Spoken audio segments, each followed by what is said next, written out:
Hi, this is Manish Bakshi and just want to share some quick insight on why some employees are not coachable. Have you worked with different employees and found that some are very coachable and some are not?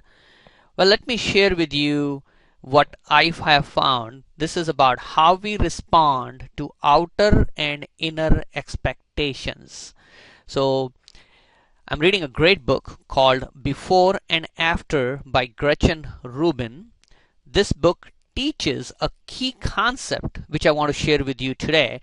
It will only take you a couple of minutes to understand the main concept, and if you want to go into detail you can buy the book and read it. I highly recommend it. It teaches about habits and how habits are formed. So here is the concept. There are external expectations on us and internal expectations that we place on ourselves. So we may respond in 4 different ways, and we will cover that in the next few slides. So if somebody responds positively to external expectations and positive to internal expectations, the word she uses is called upholder. So forget what the word is, but let's look at it from a very simple perspective. So when you sit down with an employee and you put some expectations, some goals together for this individual, and this person follows through, and also they are self-disciplined enough, they are able to respond to their own internal growth so that they will respond positively to internal expectations. A majority of the people in the core fall in this category even if they were not in this category before they joined the core. Okay, and I'll explain that in a minute. So these people will get the job done and they will willingly get the job done, which is very important for all of us. Okay, so now let's go to the next one, which is called obliger. An obliger is somebody who responds positively to external expectations but negative to internal expectations. What does that mean? So this is a person, if they have an appointment with a client, they will show up for that appointment. But if they have an appointment with themselves to go to the gym, they will not do that. And a lot of salespeople fall in this category of positive to external expectations but negative to internal expectations.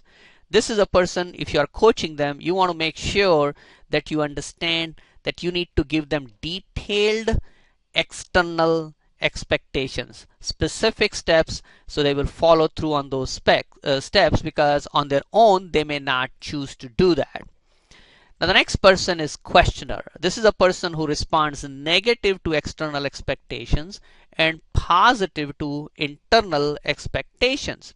What that simply means that they are not easily convinced when you set a goal for these people, and they will need to go through a process of evaluating whether that goal is right for them.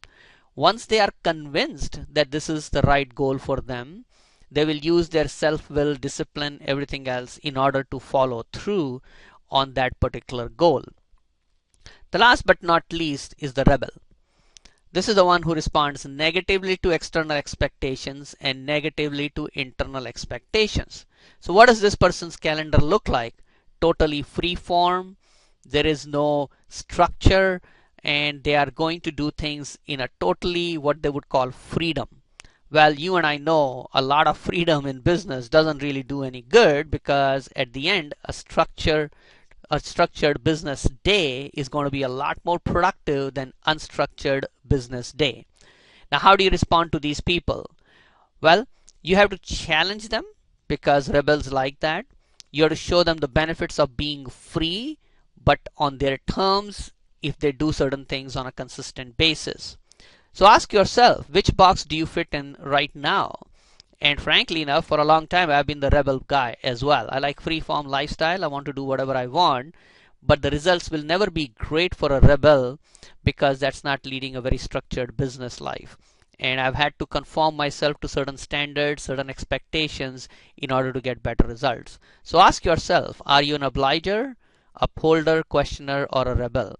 Either way, the person who is going to get the most out of the core is going to be the upholder, because the upholder will respond positively to external as well as internal expectations. They will listen to their coach, follow through with their coach, and they will also get the best results because they have built the self-discipline as well. So I just wanted to share a couple of quick ideas with you so you can find out about yourself as well as how to coach your employees.